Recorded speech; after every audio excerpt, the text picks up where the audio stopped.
Bismillahirrahmanirrahim. Assalamualaikum warahmatullahi wabarakatuh. Selamat pagi dan salam sejahtera bagi kita semua. Semoga kita selalu dalam keadaan sehat walafiat.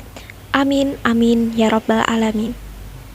Yang terhormat Ibu Dr. Rusma Noryani MPD selaku dosen pengampu mata kuliah Bahasa Indonesia serta teman-teman mahasiswa kelas A1 dan A2 yang saya banggakan. Perkenalkan, nama saya Herliani sebagai moderator presentasi pada hari ini. Sebelumnya, saya ucapkan terima kasih atas kesempatan yang Ibu berikan kepada kelompok kami untuk mempresentasikan materi yang berjudul Mengidentifikasi Pustaka Daring. Sebelum memulai presentasi, saya akan memperkenalkan anggota kelompok kami terlebih dahulu. Kami dari kelompok 5 yang beranggotakan. Yang pertama ada Muhammad Daris dengan NIM 2110118110019 sebagai penyaji materi. Yang kedua ada Muhammad Rizky Alpian Nur dengan NIM 2110118110013 sebagai penyaji materi. Yang ketiga ada Devina Putri Maharani dengan NIM 2110118320017 sebagai penyaji materi. Yang keempat ada Zahratun Nikmah dengan NIM 2110118220029 sebagai penyaji materi.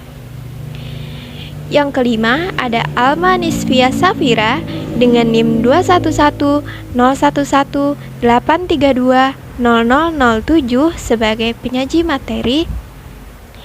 Yang keenam ada saya sendiri Herliani dengan NIM 2110118220010 sebagai moderator sekaligus penyaji materi. Yang ketujuh ada Tri Muthaharoh dengan NIM 2110118120001 sebagai notulen sekaligus penyaji materi. Dan yang terakhir ada Moren Cahya Oktaviani dengan NIM 2110118220046 sebagai penyaji materi. Baik, untuk menghemat waktu, langsung saja kita memasuki materi yang pertama berjudul Pengertian Pustaka Daring yang akan disampaikan oleh Moren Cahya Oktaviani. Kepada Moren Cahya Oktaviani, saya persilahkan. Baik, terima kasih. Materi yang akan saya sampaikan adalah pengertian pustaka daring. Pustaka adalah sebuah konsep mengenai sarana dan himpunan pengetahuan untuk praktik-praktik berpengetahuan, dan kumpulan bahan-bahan rujukan dan perkakas perangkat lunak. Pustaka online adalah perpustakaan yang mempunyai koleksi buku, sebagian besar dalam bentuk format digital dan yang bisa diakses dengan komputer. Sebenarnya, pustaka online tidak hanya memiliki sebutan sebagai perpustakaan elektronik saja loh, tetapi ada pula yang menyebutnya sebagai perpustakaan hibrida. Perpustakaan hibrida adalah jenis perpustakaan yang menyediakan informasi dalam bentuk media cetak dan media elektronik. Akses informasi di perpustakaan hibrida dapat melalui jarak dekat, tatap muka, maupun jarak jauh. Sekian materi yang dapat saya sampaikan. Materi selanjutnya akan dibacakan oleh teman saya yang bernama Alma Nisfia Safira. Terima kasih telah mempersilahkan saya untuk membacakan materi ini. Baiklah, materi yang akan saya baca kali ini tentang pengaksesan pustaka daring, yaitu yang pertama ada akses instan ke konten pendidikan, yang artinya selama koneksi internet tersedia, perpustakaan digital dapat diakses di mana saja dan kapan saja menggunakan perangkat teknologi sederhana seperti PC, tablet, atau bahkan smartphone, yang artinya siswa dapat melihat buku, gambar, video online, dan semua konten pendidikan lainnya secara online, tanpa harus menunggu ataupun mengunjungi perpustakaan fisik terdekat. Dan bahkan mereka dapat melakukannya di lingkungan formal seperti di sekolah, atau mereka juga dapat bersantai di rumah untuk mendapatkan akses secara cepat ke informasi yang mereka butuhkan. Kemudian yang kedua ada pengambilan informasi yang lebih mudah, yang artinya selama bertahun-tahun perpustakaan digital telah mengembangkan berbagai fitur pencarian seperti operator boolean, proximity, truncation, dan lain-lain yang memfasilitasi akses ke informasi dan koleksi data, memungkinkan siswa melakukan pencarian canggih untuk berbagai query. Berkat teknologi mesin pencari yang intuitif, misalnya peringkat atau perluasan istilah otomatis, bahkan pengguna pemula dapat mulai menggunakan perpustakaan digital untuk menyelesaikan pencarian mereka secara mandiri. Dan yang paling menggembirakan adalah seiring dengan bertambahnya koneksi digital, tingkat kecanggihan fitur pencarian ini meningkat secara eksponensial. Sekian dari saya. Materi selanjutnya akan dilanjutkan oleh rekan saya yang bernama Muhammad Rizky Alpianor. Baik, terima kasih kepada moderator. Berikut adalah daftar pustaka daring yang bisa diakses mahasiswa. Banyak sekali pembenaran yang biasa dilakukan untuk mulai dari susahnya mencari sumber yang terpercaya sampai sumber yang terbatas. Padahal, banyak situs-situs jurnal dan perpustakaan online gratis yang bisa kalian semua manfaatkan.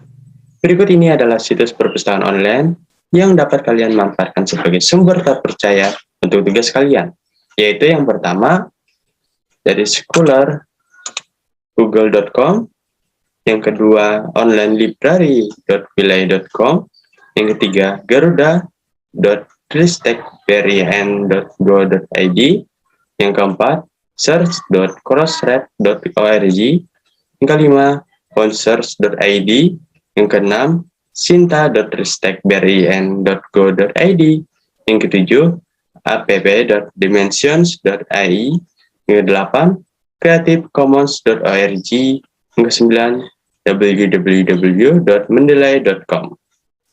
Dengan adanya situasi seperti ini, pustaka daring menjadi platform yang banyak digemari para akademisi untuk mencari jurnal, buku, artikel, dan lain-lain. Oleh sebab itu, literasi dan minat baca sebaiknya kita tumbuhkan juga bagi orang lain. Setidaknya kepada yang terdekat saja, yaitu keluarga. Apalagi saat ini mengakses pustaka daring bisa dari rumah.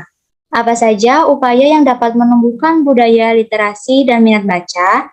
Mari kita simak penjelasan berikut. Untuk menumbuhkan budaya literasi dan minat baca mahasiswa dan masyarakat secara luas, beberapa upaya yang dapat dilakukan antara lain, pertama, menanamkan gemar membaca sejak dini. Memiliki minat baca haruslah ditumbuhkan sejak usia dini. Dalam hal ini, faktor keluarga memang sangat diperlukan. Dibutuhkan kesadaran dan dorongan para orang tua yang sejak dini selalu menyisihkan waktu dan mengarahkan anak-anaknya melakukan aktivitas membaca secara bersama-sama. Kedua, menciptakan lingkungan ramah buku. Pada dasarnya, minat baca akan tumbuh apabila didukung oleh faktor lingkungan yang memadai. Dalam hal ini, lingkungan ramah buku, maka dari itu, di lingkungan masyarakat sebaiknya kreatif, menciptakan berbagai sarana dan fasilitas baca yang menarik dan disenangi, sehingga aktivitas selain pada jam belajar dapat dimanfaatkan untuk kegiatan membaca. Kegiatan yang ketiga, perguruan tinggi harus mengambil peran. Para dosen dan mahasiswa berperan penting dalam menumbuhkan budaya literasi dan minat baca masyarakat dengan cara merancang program literasi yang kreatif dan inovatif. Sebagaimana yang menjadi salah satu kewajiban Tridharma perguruan tinggi, yakni pengabdian kepada masyarakat, yaitu dengan melaksanakan program-program literasi ke dalam kegiatan pengabdian masyarakat. Keempat, melakukan kolaborasi, inovasi, kreasi, literasi. Dalam mewujudkan masyarakat cerdas dan literat, semua pihak sebaiknya berkolaborasi dalam menjalankan program-program literasi yang inovatif dan dirancang secara kreatif, baik dari pihak pemerintah maupun swadaya masyarakat. Pelaksanaan program literasi yang ada sebaiknya juga dijalankan secara kontinu dan komprehensif. Kelima, memaksimalkan pemanfaatan perpustakaan dalam bentuk gerakan gemar berkunjung ke perpustakaan atau Gempusta. Hampir di semua lembaga pendidikan memiliki perpustakaan yang memadai. Maka dari itu, yang perlu dilakukan adalah dengan cara memaksimalkan pemanfaatan perpustakaan sebagai sarana dan sumber belajar peserta didik. Dalam hal ini, perpustakaan harus dijadikan sebagai wahana belajar yang menarik dan menyenangkan bagi peserta didik. Materi selanjutnya akan disampaikan oleh rekan saya yaitu Herliani. Baik, materi selanjutnya yang akan saya sampaikan adalah mengenai manfaat pustaka daring. Ada beberapa manfaat dari pustaka daring, di antaranya yang pertama, perpustakaan digital membawa perpustakaan ke pengguna. Untuk memanfaatkan perpustakaan, pemakai hanya memerlukan akses. Tidak seperti cara lama, di mana pengguna harus datang secara fisik ke perpustakaan. Beberapa anggota perpustakaan mungkin tinggal dekat dengan lokasi perpustakaan, sehingga memerlukan waktu beberapa menit saja untuk datang ke perpustakaan. Namun, bagaimana dengan anggota yang tinggal jauh dari perpustakaan? Tentunya membutuhkan waktu dan tenaga ekstra. Dengan adanya perpustakaan digital yang membawa informasi ke meja pengguna, baik di tempat kerja maupun di rumah. Hal ini tentunya mempermudah untuk memanfaatkan perpustakaan dan sudah tentu dapat meningkatkan pemanfaatannya. Perpustakaan digital yang dapat diakses tanpa harus keluar rumah juga dapat mengurangi resiko penyebaran COVID-19 kepada pengguna perpustakaan. Yang kedua, komputer dapat dimanfaatkan untuk mengakses dan merawak atau browsing informasi. Sebagai mahasiswa, kita sudah tahu kegunaan komputer apa saja. Komputer dapat dimanfaatkan untuk mencari informasi. Dokumen kertas memang enak dan nyaman untuk dibaca, tetapi mencari informasi yang disimpan di dalamnya tidaklah mudah. Walaupun banyak alat-alat penelusur informasi tercetak, ditambah dengan tingkat keterampilan pustakawan yang baik dalam menelusuri informasi, namun untuk memanfaatkan perpustakaan yang besar sungguh merupakan tantangan yang besar pula. Penggunaan komputer untuk mencari informasi tentunya akan lebih efektif dibandingkan mencari informasi pada dokumen bercetak. Yang ketiga, informasinya dapat digunakan secara bersama atau research sharing. Perpustakaan mengoleksi berbagai macam informasi. Di dalam perpustakaan digital, maka pustakawan harus menempatkan informasi ini dalam suatu jaringan sehingga tersedia untuk diakses oleh setiap orang. Contohnya, saat ingin meminjam buku atau jurnal tertentu yang diincar oleh banyak orang, kita tidak perlu khawatir untuk bergantian agar dapat meminjam buku tersebut. Karena dengan adanya pustaka digital, semua orang dapat mengaksesnya dengan mudah di saat yang bersamaan. Saat ini, sudah banyak koleksi digital dikembangkan orang dan ditempatkan dalam suatu jaringan yang dapat diakses secara global oleh pengguna perpustakaan. Hal ini merupakan suatu keuntungan yang luar biasa dibandingkan dengan koleksi tercetak yang kurang bermanfaat, namun untuk mendapatkan harus melakukan pengorbanan yang sangat besar, baik waktu dan bahkan biaya untuk datang ke tempat koleksi tersebut disimpan. Baik, untuk penjelasan lebih lanjut mengenai manfaat pustaka daring akan disampaikan oleh Devina Putri Maharani. Kepada Devina Putri Maharani, saya persilakan.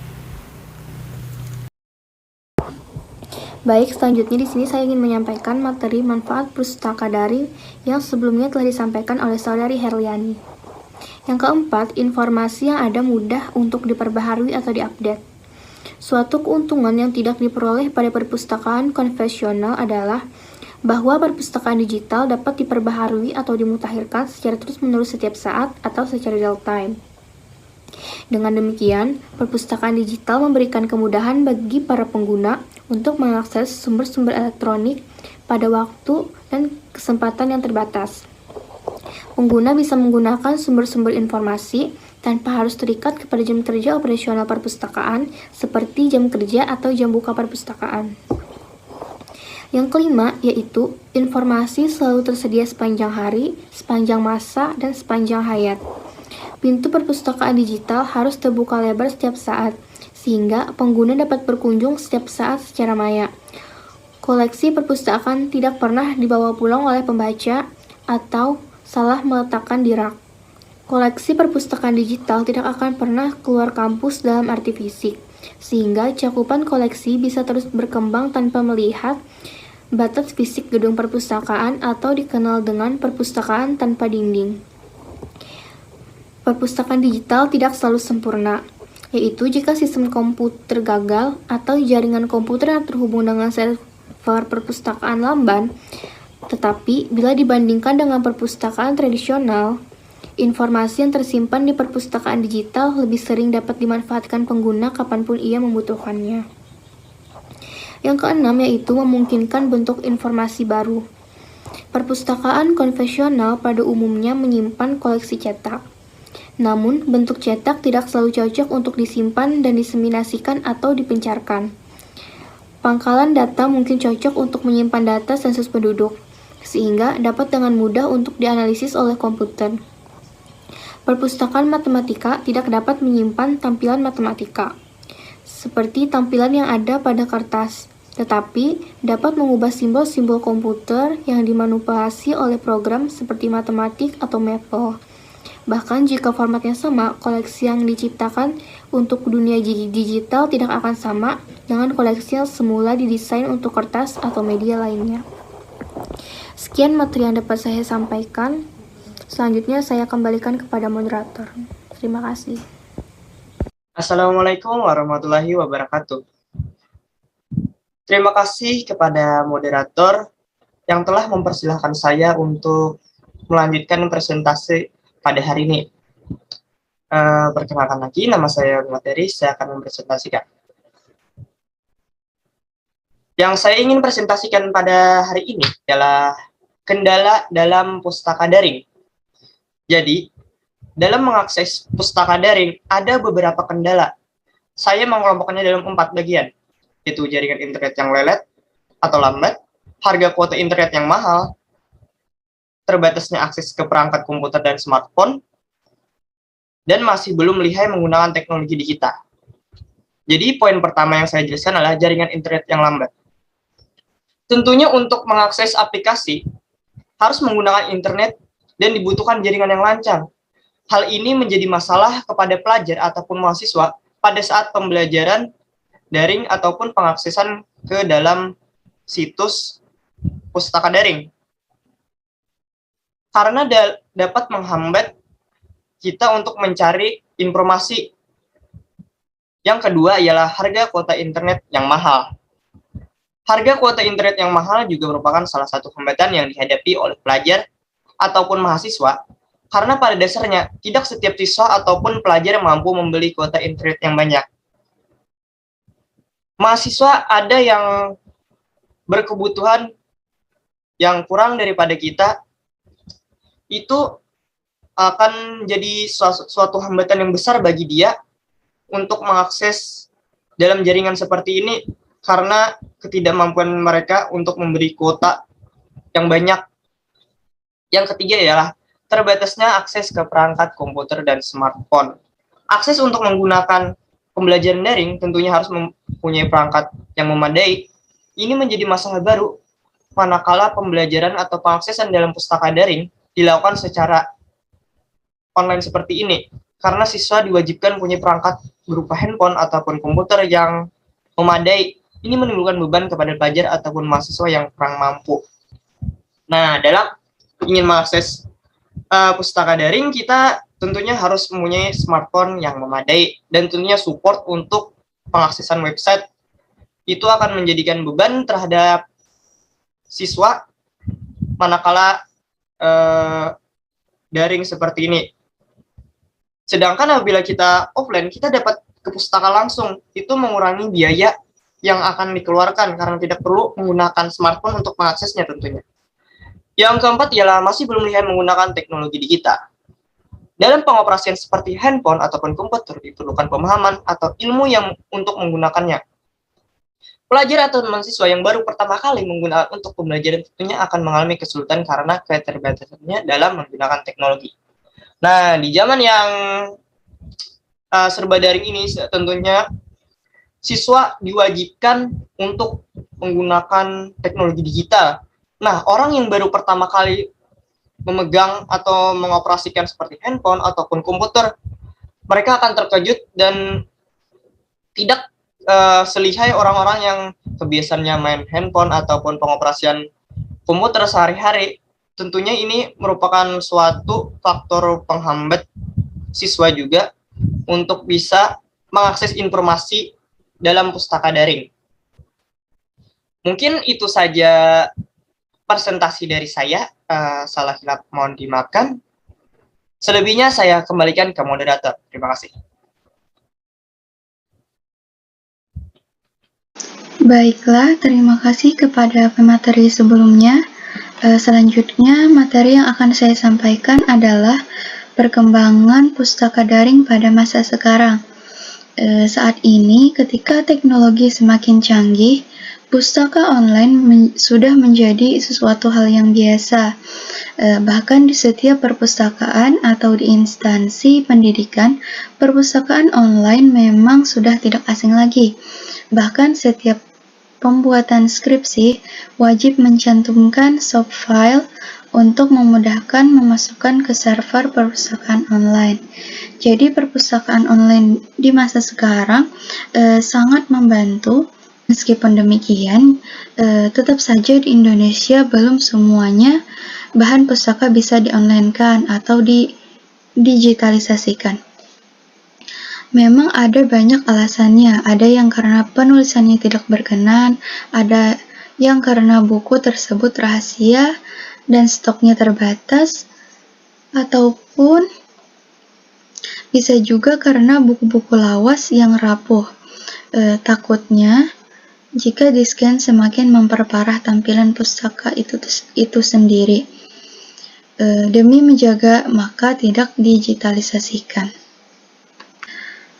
Itu sebabnya perpustakaan online benar-benar harus melek teknologi agar mampu membuat software atau sistem yang menjaga data agar tidak mudah dihacker ataupun untuk disalahgunakan. Pihak perpustakaan online pun juga penting sekali membuat aturan main bagi setiap pembaca yang ingin membaca secara online. Dengan kata lain, banyak hal yang harus dipersiapkan dan diperhitungkan. Harus dipastikan dilakukan secara matang. Bagaimanapun juga, meskipun kehadiran pustaka online sebagai daya tarik kuulamu dapat untuk membaca, tetap ada sisi waspada yang harus diperhitungkan. Tidak heran jika semua perpustakaan, bahkan toko buku yang masih enggan meng-e-bookkan karya mereka. Semoga dengan uraian tentang pengertian pustaka online di atas ini yang telah saya sebutkan memberikan wawasan dan perspektif baru tentang dunia pustaka. Sebagai pengguna kecanggihan teknologi, memang kita harus update, tetapi juga harus waspada karena segala sesuatu yang menarik tetap memiliki dua sisi, yaitu sisi positif dan sisi negatif. Baiklah, sekian dari saya ucapkan terima kasih. Saya kembalikan kepada moderator. Saya ucapkan terima kasih kepada Zahratun Nikmah karena sudah menyampaikan materi yang terakhir. Dari penyampaian materi tentang menganalisis pustaka daring tadi, dapat kita ambil kesimpulan bahwa pustaka adalah sebuah konsep mengenai sarana dan himpunan pengetahuan untuk praktik-praktik berpengetahuan, sebagai pusat inovasi dan sebagai pusat sumber belajar, di mana pustaka digital dapat diakses dengan mudah oleh pengguna di mana saja. Hal ini mempermudah untuk memanfaatkan perpustakaan dan dapat meningkatkan pemanfaatannya. Dengan kemudahan-kemudahan yang dimiliki perpustakaan digital, diharapkan untuk meningkatkan budaya literasi dan minat baca masyarakat. Perpustakaan digital tentunya memiliki kelebihan dan kekurangan. Kekurangan dari perpustakaan digital merupakan konsekuensi logis dari pergeseran paradigma yang kini berkembang di masyarakat. Namun, kekurangan-kekurangan yang ada harus disikapi dengan bijaksana. Walaupun masih ada kekurangan dan kelemahan, namun perkembangan perpustakaan digital harus tentu dilanjutkan demi kemajuan bangsa dan pembelajaran masyarakat sepanjang hayat. Kiranya cukup sampai di sini presentasi kelompok kami hari ini. Selanjutnya, saya akan membuka sesi tanya-jawab yang bertempat di grup WA Bahasa Indonesia. Saya himbau kepada mahasiswa-mahasiswi kelas A1 dan A2 agar dapat bergabung dalam grup tersebut. Saya akhiri sesi presentasi kami hari ini. Apabila ada kesalahan yang kurang berkenan, kami mohon maaf. Saya tutup. Wassalamualaikum warahmatullahi wabarakatuh.